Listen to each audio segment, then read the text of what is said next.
नमस्कार, मैं डॉक्टर भरत मीना, सहायक आचार्य राजनीति विज्ञान विभाग, बाबू सोबाराम राजकीय कला महाविद्यालय अलवर। आज की कक्षा है BA part second year. Topic है ब्रिटेन का संविधान। विद्यार्थियों, हमने ब्रिटेन का संविधान का अध्ययन करते समय पूर्व कक्षाओं में इस बात का अध्ययन किया कि ब्रिटेन के संविधान के स्रोत कौन कौन से हैं और ब्रिटेन के संविधान की विशेषताएं क्या क्या हैं। तो स्रोत और विशेषताओं का अध्ययन करते समय एक बात स्पष्ट तौर पर हमारे सामने आई कि ब्रिटेन के संविधान एक अलिखित संविधान है और वो विकास का परिणाम है। और उसके विकास करने में जिन बातों ने महत्वपूर्ण भूमिका अदा की है उसमें एक बिंदु है अभिसमय। ब्रिटेन के संसदीय आचरण की, राजनीतिक आचरण की या वहां के समाज के आचरण की प्रमुख परिपाटियां, प्रमुख परंपराएं, उन्होंने वहां के संविधान के विकास में महत्वपूर्ण भूमिका अदा की है। तो इस नाते आज जो हमारा टॉपिक है जिस पर हम चर्चा करेंगे वो है ब्रिटेन के संविधान में अभिसमय। जब अभिसमयों की बात की जाती है तो विभिन्न विद्वानों ने अभिसमयों के अर्थ को स्पष्ट करने के लिए अलग अलग तरीके से इसको परिभाषित किया है। जॉन स्टुअर्ट मिल ने अभिसमयों के बारे में ये कहा है कि ये संविधान के अलिखित नियम है।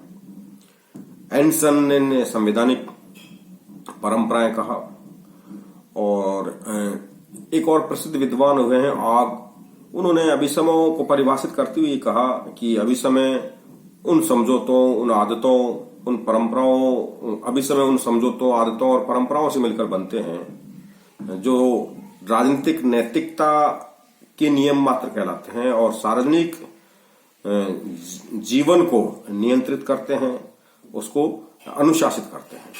तो ये इन परिभाषाओं के आधार पर हम इस बात का अंदाजा लगा सकते हैं कि अभिसमय कोई कानून नहीं है बल्कि वो नैतिक परिपाटियां हैं, नैतिक परंपराएं हैं, नैतिक आदतें हैं ब्रिटेन के संविधान के ब्रिटेन के समाज की, जिनका वहां के लोग स्वेच्छा से, आदतन, स्वभाव से पालन करते हैं। और स्वेच्छा से, आदतन से, स्वभाव से पालन करने के कारण जो ब्रिटेन की राजनीति, ब्रिटेन के शासन में जो सार्वजनिक भूमिका अदा करने वाले जो लोग हैं वो उनका स्वेच्छा से आदर करते हैं, पालन करते हैं और उनके अनुसार अपने आचरण को नियंत्रित, अनुशासित करते हैं। और ये परिपाटियां जो है वहां के संविधान का एक महत्वपूर्ण अंग बन गई हैं। तो इसका सामान्य अर्थ हम इस आधार पर लगा सकते हैं। इसकी अर्थ को व्यापकता से समझने के लिए हमको इसकी विशेषताओं को जानना पड़ेगा कि अभिसमयों की विशेषताएं क्या हैं। तो इस विशेषताओं को समझने के सिलसिले में पहला जो बात समझ में आती है वो है कि अभिसमय कानून से भिन्न है, ये नैतिक नियम मात्र है। पहली इसकी विशेषता तो ये है। नैतिक इनके पालन करने के पीछे नैतिक बल काम करता है और ये स्वस्थ राजनीति, स्वस्थ प्रशासनिक जीवन के लिए इनको वहां के समाज द्वारा जो है स्वीकार किया गया है, आवश्यक मानते हैं। तो इस आधार पर ये जो है कानून से भिन्न है। दूसरा जो विशेषता है अभिसमयों की वो है कि अभिसमयों की उत्पत्ति जो है और जो उनका उद्देश्य है वो पवित्र है कि अभिसमयों की उत्पत्ति संविधान को पूर्णतः अद्यतन और राजनीतिक विचारधारा और एक अभिलाषा की तरफ मोड़ने की एक अभिलाषा है। उदाहरण के तौर पर हम देखें तो ब्रिटेन में राजनीतिक संविधान का ढांचा जो राजतंत्री ढांचा है, कुछ अभिसमयों ने उसको लोकतांत्रिक रूप प्रदान कर दिया है कि मूल जो वहां का शासन है, मूल जो वहां का राजनीतिक ढांचा रहा है वो राजतंत्रात्मक रहा है, लेकिन वहां की कुछ परिपाटियों ने उसको लोकतंत्र का रूप प्रदान किया, उसको लोकतंत्रता की तरफ लेके गए। तो ये एक जो है एक विशिष्ट बात ब्रिटेन के संविधान में अभिसमय को लेकर मानी जाती है। और ये जो अभिसमय है ये कानून से कैसे भिन्न है इसको जानने भी हमारे लिए जरूरी इसलिए हो जाता है कि अक्सर हम अभिसमय और कानून को एक जैसा मानकर गलती कर देते हैं और वो फिर ब्रिटेन के संविधान में एक बड़ी त्रुटि मान ली जाती है। तो सबसे पहले तो जो पहला अंतर है वो निर्माण पद्धति के आधार पर अंतर किया जा सकता है। या कानून का निर्माण संसद द्वारा किया जाता है किंतु अभी समय का निर्माण लंबी विकास प्रक्रिया के तहत होता है। जब शासन के क्षेत्र में कोई विशेष प्रकार का व्यवहार उपयोगी सिद्ध होता है तो जो पूर्व जो उदाहरण है, पूर्व जो आचरण है, उसको हम प्रथा के रूप में, परंपरा के रूप में अपना लेते हैं और कालांतर में वो प्रथा और परंपरा ही अभी समय बन जाती है। तो ये एक बड़ा अंतर है कि कानून जो है उसका निर्माण संसदीय अनुसमर्थन से किया जाता है, लेकिन प्रथाओं का, परंपराओं का, विषमों का जो कोई संसदीय अनुसमर्थन से निर्माण नहीं किया जा सकता है, बल्कि इतिहास के लंबे विकास क्रम में लोगों की आदतों, लोगों की परंपराओं, परिपाटियों का रूप जब सुसंगठित हो जाता है तो और वो वहां के राजनीतिक प्रशासनिक आचरण को प्रभावित करने लगती हैं तो वो फिर वो अभिसमों के रूप में उनको मान्यता मिल जाती है। दूसरा जो अंतर है वो उनके बाह्य रूप को लेकर अंतर है। यहाँ बाह्य रूप को लेकर अंतर से मतलब ये है कि कानून सदैव जो है लिखित रूप में ही होते हैं, जबकि अभिसमय सदैव अलिखित रूप में ही आपको मिलेंगे। ये परंपराओं का कहीं कोई लिखित दस्तावेज नहीं होता है, जबकि कानून जो है लिखित दस्तावेज के रूप में होते हैं। तीसरा जो अंतर हम करेंगे कानून और अभिसमय के बीच में वो है स्पष्टता और सुनिश्चितता को लेकर अंतर। कानून लिखित होने के कारण, जैसा मैंने पहले बताया, लिखित होने के कारण जो है उसमें स्पष्टता होती है, सुनिश्चितता होती है, जबकि अभिसमय जो है विकास प्रक्रिया का हिस्सा होने के कारण, अलिखित होने के कारण जो है कानून की तुलना में उनमें स्पष्टता नहीं होती है, उनमें सुनिश्चितता नहीं होती है। तीसरा जो अंतर कानून और अभिसमय को लेकर है वो है संशोधन की पद्धति को लेकर। कानून क्योंकि लिखित है, संसद द्वारा बनाए गए हैं, तो संसद द्वारा बनाए गए कानूनों में संसद संशोधन भी कर सकती है, किंतु अभिसमय किसी संसद द्वारा बनाए गए नहीं है, किसी व्यक्ति द्वारा बनाए गए नहीं है, तो वो निर्माण प्रक्रिया का हिस्सा है, इसलिए उनमें संशोधन या परिवर्तन जो है समय के साथ ही हो पाता है। उसको हम किसी एक निश्चित समय में एक स्थान पर बैठकर या एक दिन में उसमें संशोधन नहीं कर सकते। जैसे जैसे कोई कुछ परिपाटियां, प्रथाएं, परंपराएं समय के साथ समाज में प्रासंगिक हो जाती हैं तो वो समय के साथ धीरे धीरे विलुप्त होती हैं, एक साथ एक समय में वो नहीं हो पाती हैं। तो ये एक उसको संशोधन को लेकर अंतर देखने को मिलता है। इसी प्रकार कानून और अभिसमय के बीच जो अंतर है वो उसकी शक्ति को लेकर भी अंतर देखा जाता है। कानून राज्य की प्रभुत्व शक्ति से संबंधित होते हैं और जबकि अभिसमय जो है समाज की राजनीतिक नैतिक शक्ति से संबंधित होते हैं। तो ये एक तरह से अभिसमयों के पीछे नैतिक शक्ति काम कर रही होती है, कानून के पीछे जो है प्रभु सत्ता की शक्ति काम कर रही होती है। तो ये शक्ति को लेकर एक अंतर अभिसमय और कानून के बीच में देखने को मिलता है। एक जो अंतर अभिसमय और कानून के बीच में देखने को मिलता है वो उनकी पालना की दृष्टि को लेकर। कानून को, क्योंकि कानून जब संसदीय व्यवस्था द्वारा बनाए गए हैं और उनके पीछे संप्रभुता की शक्ति रहती है तो उनका संरक्षण जो है न्यायपालिका द्वारा मिल जाता है।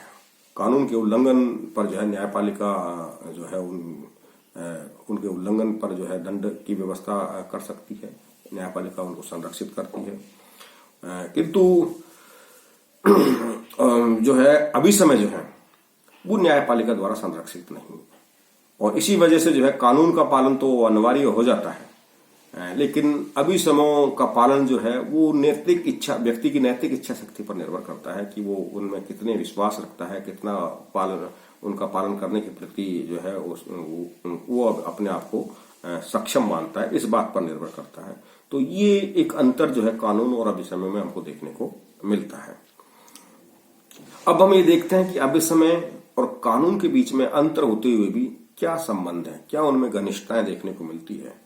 तो इस रूप में जब हम ब्रिटेन के संविधान का गहन अध्ययन करते हैं तो पाते हैं कि ब्रिटेन की राजनीतिक व्यवस्था जो है वो अभिसमय और कानून के बीच घनिष्ठ संबंधों पर आधारित है। वहां कानून और अभिसमय कोई अलग अलग दिशा में नहीं चलते हैं, बल्कि उनमें एक अंतर संबंध पाया जाता है। और वास्तविकता तो यह है कि मात्र तकनीकी और सैद्धांतिक आधार पर ही इसमें अंतर किया जाता है। व्यवहार में अभिसमय और कानून जो है उनमें कोई बहुत ज्यादा अंतर अब नहीं रह गया है, क्योंकि अभिसमयों ने भी कानून जितना ही प्रभाव प्राप्त कर लिया है वहां पर। और इस नाते जेनिंग्स जैसे विद्वान ने तो ये भी क्या कहा है कि क्या कानून है और क्या अभिसमय है, इसमें कोई अब फर्क नहीं रह गया है। केवल हमको ये मालूम पड़ता है कि विशिष्ट कार्य जो है उनको करने के लिए जो है हम अभिसमों का जब पालन करते हैं तो उनका प्रभाव भी वैसा ही देखने को मिलता है जैसा कानूनों के पालन में देखने को मिलता है। तो ये इस आधार पर जो है अब कोई इनमें बहुत ज्यादा अंतर नहीं रहा है, वो आपस में जो है एक दूसरे के पूरक बनते जा रहे हैं और यही ब्रिटेन के संविधान की ताकत भी है, एक विशेषता भी है। आगे हम देखें तो ब्रिटेन का संविधान जो है वो अभिसमों से उसमें का पालन कैसे किया जाता है, अभिसमों से कैसे अनुशासित रहता है, ये एक महत्वपूर्ण बात है ब्रिटेन के संविधान की कि जो लिखित नहीं है, जो दस्तावेज जो बातें लिखित नहीं है, केवल परंपराओं का हिस्सा है, जिनका आधार नैतिकता है, कानून नहीं है, उनके आधार पर ब्रिटेन का संविधान कैसे संचालित होता है। ब्रिटेन का संविधान या ब्रिटेन की संसदीय व्यवस्था या ब्रिटेन की राजनीति में क्रियाशील जो लोग हैं, व्यवहार में जीने वाले जो लोग हैं, वो उन अभिसमों के आधार पर कैसे अपनी शासन व्यवस्था का संचालन करते हैं, कैसे अपने प्रशासनिक व्यवस्था का संचालन करते हैं, ये एक महत्वपूर्ण बात ब्रिटेन के संविधान के अंदर हो जाती है। तो इसमें जो हम देखते हैं तो पहली बात तो ये उभर कर आती है कि अभिसमय का उल्लंघन होने पर कानून का उल्लंघन ही माना जाता है, क्योंकि वो अभिसमय जो है ब्रिटेन के संविधान ने इस बात को मान लिया है कि अभिसमय समाज के लिए, देश के लिए, वहां की राजनीतिक व्यवस्था के लिए उपयोगी हैं, उसको मजबूत करने वाले कारक हैं। इसलिए अगर उनका उल्लंघन होता है तो वो कानून के उल्लंघन के समान उल्लंघन माना जाता है। इसलिए वो एक महत्वपूर्ण परिपाटियां हैं और उनका उल्लंघन करने का कोई साहस वहां ब्रिटेन में नहीं करता है। डायसी ने इस सत्य को स्वीकार करते हुए इसकी आलोचना भी की है, लेकिन किसी बात के दो पहलू होते हैं, उसकी आलोचना अच्छे पक्ष भी होते हैं, उसके बुरे पक्ष भी होते हैं, तो वो उस रूप में उसको देखा जा सकता है। लेकिन ये बात सत्य है कि ब्रिटेन के संविधान में अभिसमों ने वो स्थिति प्राप्त कर ली है जब उनका उल्लंघन जो है कानून के उल्लंघन जैसा ही अपराध माना जाता है। दूसरा, अभिसमों के पीछे एक नैतिक शक्ति काम करती है, जैसा कि हमने पहले पूर्व कथन में भी ये बात कही कि नैतिक के शक्ति का भी प्रभाव कई बार जो है कानून की शक्ति से ज्यादा हो जाता है। कानून का पालन तो आदमी भय और डर की वजह से कर लेता है, लेकिन अगर किसी परिपाटी में, किसी विचार में, किसी बिंदु में, किसी परंपरा में अगर नैतिक आधार पर स्वभाव से आदतन सहमति है, उसके प्रति आदर है, तो वो उसका पालन करना जो है कानून से ज्यादा कहीं प्रभावशाली हो जाता है। और यही शक्ति ब्रिटेन के संविधान में काम कर रही है कि ब्रिटेन का नागरिक जो है वहां की परिपाटियों में, वहां के अभिसमों में नैतिक आधार पर आदतन स्वभाव से इतनी गहराई से विश्वास करता है, वो उसका उल्लंघन करने की दिशा में सोच नहीं पाता, और कहीं कहीं कोई चूक हो भी जाती है तो उसको वहां निंदनीय कृत्य माना जाता है।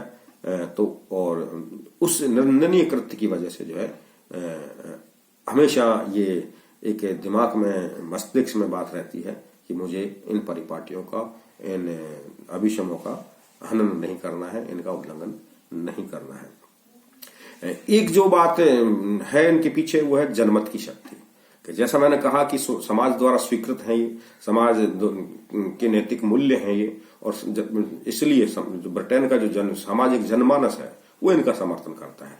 और हम ये देखते हैं कि संसदीय लोकतंत्र में जिन बातों पर जनता का समर्थन होता है उसका उल्लंघन करने का दुस्साहस न शासक कर सकता है, न प्रशासनिक अधिकारी कर सकते हैं, न जनता के स्तर पर उनका उल्लंघन करने की कोई चेष्टा कर सकता है। तो ये एक बड़ी बात है कि अभिसमों के पीछे जो है ब्रिटेन का समाज का जनमानस खड़ा है, और जनमानस की शक्ति जो है इसको ताकत देती है। एक जो विचार जो प्रमुखता से जो काम करता है वो है प्रमुख राजनीतिक दलों की सहमति वहां की अभी समय पर है कि हम ये देखते हैं कि जैसे भारत में कई ये हमको कमजोरी नजर आती है कि हाँ यहाँ बहुत से विचारों पर, बहुत सी परिपाटियों पर, बहुत सी परंपराओं पर अलग अलग राजनीतिक दलों के अलग अलग मत होते हैं और जब वो सरकारों में आते हैं तो वो फिर अलग अलग आधार कानून बनाते हुए दिखते हैं कि एक सरकार ने कोई कानून बनाया तो दूसरी सरकार उस कानून को बदल देगी, फिर वो सरकार सत्ता से बाहर हो जाएगी तो वो दूसरी सरकार आएगी तो वो बदल देगी। तो ये एक चीज देखने को मिलती है। वो इसलिए है कि यहाँ राजनीतिक दलों में विचारों को लेकर एक समानता नहीं मिलती है, परंपराओं को लेकर एक समानता नहीं देखने को मिलती है। लेकिन ब्रिटेन के संविधान में, जैसे मैंने कल की कक्षा में भी कहा था, कि द्विदलीय व्यवस्था काम करती है और वहां के जो दोनों महत्वपूर्ण दल हैं वो ब्रिटेन के समाज की जो परिपाटियां हैं, जो परंपराएं हैं, जो अभिसमय हैं, उन अभिसमों के प्रति जो है सहमति रखते हैं, उनका आदर करते हैं। इसलिए जब सत्ता का बदलाव होता है, जब विभिन्न राजनीतिक दलों में सत्ता का हस्तांतरण होता है, तो ये संकट पैदा नहीं होता है कि पहले वाली जो सरकार जिन अभिसमों को मानती थी, जिन परिपाटियों को मानती थी, वो दूसरी नए दल की सरकार जो है उनको खारिज कर देगी, क्योंकि उन दोनों दलों के बीच में ही उन परिपाटियों, उन परंपराओं को लेकर एक व्यापक सहमति देखने को वहां मिलती है। एक जो विशिष्ट बात निकल कर आती है कि वो ब्रिटिश जाति की रूढ़िवादिता, स्वभाव और मनोविज्ञान का तत्व भी उनमें देखने को मिलता है। इसलिए हम ये देखते हैं कि ब्रिटेन का संविधान जो है वो रूढ़िवादी है, वो आज भी प्राचीन गौरव में विश्वास करता है। तो इसीलिए जो वहां की प्राचीन जो प्रथाएं हैं, परंपराएं हैं, अभी समय जो है वो इस आधुनिक युग में भी आदरणीय मानी जाती हैं और उनका जो है सहजता के साथ पालन कर लिया जाता है। तो ये प्रमुख बातें हैं जिसके आधार पर जो है हम ये कह सकते हैं कि ब्रिटेन के संविधान में जो है अभी समयों की पालना आसानी से हो जाती है और वो संसदीय और संवैधानिक व्यवहार का हिस्सा बन जाती हैं। इस नाते हम देखें तो वो कौन कौन सी परिपाटियां हैं, वो कौन कौन से प्रथाएं हैं, वो कौन कौन से अभिसमय हैं जिन्होंने ब्रिटेन के संविधान को, ब्रिटेन की राजनीति को, ब्रिटेन के सार्वजनिक व्यवहार को न केवल प्रभावित किया है बल्कि उसको संचालित करने में, उसको क्रियाशील बनाने में एक महत्वपूर्ण भूमिका अदा की है। तो अनेक उदाहरण इस दिशा में देखे जा सकते हैं, लेकिन उन अनेक उदाहरणों की बात नहीं करके जो प्रमुख जो बिंदु हैं, जो प्रमुख परिपाटियां हैं, प्रमुख अभिसमय हैं, हम केवल इस कक्षा में उन्हीं को उदाहरण के तौर पर उनकी चर्चा करेंगे। तो इस नाते हम देखते हैं कि ब्रिटेन के संविधान में जो कुछ अभिसमय ऐसे हैं जो राजा की शक्तियों या राजा के पद से संबंधित हैं। इसमें हम ये देखते हैं कि राजा लोक सदन में बहुमत प्राप्त दल के नेता को ही प्रधानमंत्री नियुक्त करेगा और उसके द्वारा बनाया गया जो मंत्रिमंडल है उसको मंत्रिमंडल के रूप में स्वीकार करेगा। ये एक परिपाटी ब्रिटेन की संसदीय राजनीति में बन गई है, तो इसको कोई भी राजा जो है इसका उल्लंघन नहीं करता। दूसरी परिपाटी क्या बन गई है वहां पे, राजा मंत्रिमंडल की सलाह के अनुसार ही कार्य करता है। राजा वर्ष में एक बार संसद का अधिवेशन आमंत्रित करेगा, संसद द्वारा स्वीकृत विधेयकों को राजा द्वारा स्वीकार कर लिया जाता है। तो ये परिपाटियों के रूप में वहां बात स्थापित हुई और इनका वहां की जो है राजशाही इसका पालन करती है। इसी प्रकार मंत्रिमंडल से संबंधित जो अभिसमय वहां स्थापित हुए हैं उनमें प्रमुख रूप से हम देखें तो मंत्रिमंडल के सभी सदस्य जो है आवश्यक रूप से संसद के सदस्य होंगे। अमेरिका की तरह नहीं है कि अमेरिका का राष्ट्रपति जो है उसका तो चुनाव कर लिया जाता है, लेकिन फिर जो मंत्रिमंडल बनता है उसका चुनाव जनता नहीं कर, वो जनता के प्रतिनिधि नहीं होते हैं, बल्कि राष्ट्रपति अपनी पसंद के अनुसार लोगों को जो है वह मंत्रिमंडल में शामिल करता है। ऐसा ब्रिटेन के अंदर नहीं है, भारत में भी ऐसा नहीं है। वहां जो संसद के सदस्य हैं, जो जनता द्वारा निर्वाचित हैं, उन्हीं में से मंत्रिमंडल का गठन किया जाता है। तो ये भी एक बात जो है वहां ब्रिटेन के संविधान में, ब्रिटेन की राजनीति में परिपाटी के रूप में आई है, जिसका पालन मंत्रिमंडल के गठन के तहत किया जाता है। और जब वो संसद का सदस्य है तो इसका मतलब ये भी है कि मंत्रिमंडल जो है संसद के प्रति उत्तरदायी भी होगा। एक जो दूसरी परिपाटी मंत्रिमंडल को लेकर वहां स्थापित हुई है कि मंत्रिमंडल जो है प्रधानमंत्री के नेतृत्व में एक इकाई के रूप में कार्य करता है और यदि लोक सदन में मंत्रिमंडल कोई महत्वपूर्ण प्रस्ताव प्रस्तुत करे किंतु उसे लोक सदन स्वीकार नहीं करता है तो इसे फिर जो है लोक सदन का या संसद का जो है मंत्रिमंडल के प्रति अविश्वास माना जाता है और ऐसी सूरत में जो है मंत्रिमंडल को अपना त्याग पत्र देना पड़ता है। तो ये परिपाटियां जो है मंत्रिमंडल से संबंधित ब्रिटेन की संसदीय राजनीति में स्थापित हुई हैं। इसी प्रकार संसद से संबंधित भी कुछ परिपाटियां कुछ अभी समय वहां स्थापित हुए हैं, जिनमें प्रमुख रूप से हम देखें तो वर्ष में एक बार संसद का अधिवेशन जरूर आमंत्रित किया जाता है। प्रत्येक सदन में किसी भी विधेयक पर 3 वाचन किए जाने जरूरी है, प्रथम वाचन, द्वितीय वाचन, तृतीय वाचन। ये परिपाटी ये संसदीय नियम के तहत भारत में भी अपनाई गई है कि कोई भी कानून बनेगा तो वो 3 स्तरों से गुजरेगा, जिसमें इन 3 स्तरों को बोलते हैं प्रथम वाचन, द्वितीय वाचन और तृतीय वाचन। उसके बाद ही वो फिर जो है कानून की तरफ बढ़ता है। तो ये एक परिपाटी ब्रिटेन के संविधान के अंदर काम कर रही है। इसके अलावा ब्रिटेन के अंदर एक परिपाटी और काम कर रही है संसदीय परिपाटियों के सिलसिले में कि लॉर्ड सभा जब अपील के न्यायालय के रूप में बैठती है तो उसकी कार्रवाई केवल कानूनी लॉर्ड, उसकी कार्रवाई में केवल कानूनी लॉर्ड ही भाग ले सकते हैं। तो ये एक परिपाटी, लॉर्ड सभा वहां का उच्च सदन है, जैसे हमारे यहाँ भारत के अंदर राज्यसभा है। लेकिन भारत में तो राज्यसभा में जो है राज्यों को प्रतिनिधित्व देने के लिए राज्यों की विधानसभाएं प्रतिनिधि चुनकर भेजती है, लेकिन ब्रिटेन के अंदर जैसा कि हमने कहा कि वहां राजशाही भी काम करती है। तो इस लॉर्ड सभा के अंदर ब्रिटेन की राजशाही से जुड़े हुए जो वहां की व्यवस्था है, सामंतवादी व्यवस्था है, उन सामंतों को, लॉर्डों को वहां जगह दी गई है और वो उसके सदस्य होते हैं। एक जो परिपाटी संसदीय अभिसमों को लेकर वहां कही जाती है कि वो है लोक सदन की अध्यक्ष निर्दलीय व्यक्ति होता है और उसका निर्वाचन भी निर्विरोध होता है। कि वहां का जो लोक सदन है, जैसे भारत में लोकसभा है उसका अध्यक्ष स्पीकर होता है, ऐसे ही वहां का जो लोक सदन है उसका जो अध्यक्ष होगा, उसका जो स्पीकर होगा, वो उस निर्दलीय व्यक्ति होना चाहिए और उसका चुनाव भी निर्दलीय व्यवस्था के आधार पर ही होता है। और तो ये एक विशिष्ट बात है और वो इसलिए स्थापित हुई कि वहां निर्दलीय होकर ही कोई व्यक्ति जो है लोक सदन के संचालन में न्यायपूर्ण आचरण कर सकेगा, निष्पक्षता बरत सकेगा। लोक सदन किसी भी अनुदान की मांग को रद्द कर सकता है, कटौती कर सकता है। तो ये कुछ विशिष्ट परिपाटियां हैं जो संसद से संबंधित हैं। अगली विशेषताओं की हम बात करें तो लोक प्रभुत्व से संबंधित भी कुछ अभी समय ब्रिटेन की राजनीति में काम कर रहे हैं कि किसी महत्वपूर्ण और विवादास्पद राष्ट्रीय प्रश्न पर मंत्रिमंडल आम मतदाता की स्वीकृति अवश्य प्राप्त करता है और इसे आदेश अभिसमय कहा जाता है। तो ये एक परिपाटी बन गई है, कोई कानून नहीं है वहां कि ऐसे विशिष्ट अवसरों पर जो है वो जनता की आम स्वीकृति प्राप्त करेगा, लेकिन एक परिपाटी है और उस परिपाटी को जो इसीलिए आदेश अभिसमय की संज्ञा दी गई है कि भाई एक ऐसी परिपाटी कि जब विशिष्ट अवसरों पर जो है जनता का आदेश प्राप्त किया जाता है, जनता की राय, उस जनता क्या सोचती है उस दिशा में जो है शासन प्रशासन कुछ कर सके।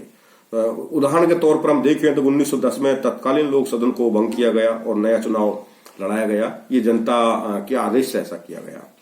तो और इसी प्रकार 1911 में लोक सदन में इस प्रकार का कानून बनाकर लोकसभा की शक्तियों को भी कम कर दिया गया। तो ये कुछ विशिष्ट उदाहरण है जो लोक सदन लोक प्रभुत्व की जो है शक्ति को स्थापित करने वाले अभी समय लोक प्रभुत्व का मतलब है जनता की शक्ति को स्थापित करने वाले अभी समय। और एक जो अभी समय जो वहां महत्वपूर्ण रूप से वहां की राजनीति को प्रभावित करता है वह है राष्ट्रमंडल से संबंधित अभी समय। इसके प्रमुख उदाहरणों के तौर पर हम देखें तो ब्रिटिश राष्ट्रमंडल में केवल उन्हीं राज्यों को शामिल किया गया है जो पहले कभी ब्रिटिश उपनिवेश के अंग रहे हैं और तो उनकी सदस्यता ऐच्छिक रखी गई है और कोई भी राज्य उसको अपनी इच्छा से त्याग सकता है। तो हमें देखते हैं कि ब्रिटिश राष्ट्रमंडल के अंदर भारत जैसे देश जो है अपनी स्वेच्छा से सदस्य हैं और ये सभी वो देश हैं जो कभी ब्रिटेन के उपनिवेशवादी शासन के हिस्से रहे हैं।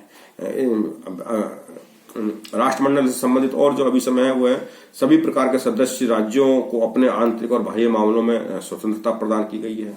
ब्रिटिश संसद किसी स्वतंत्र उपनिवेश की संसद की लिखित सहमति के आधार पर वहां कानून निर्माण कर सकती है।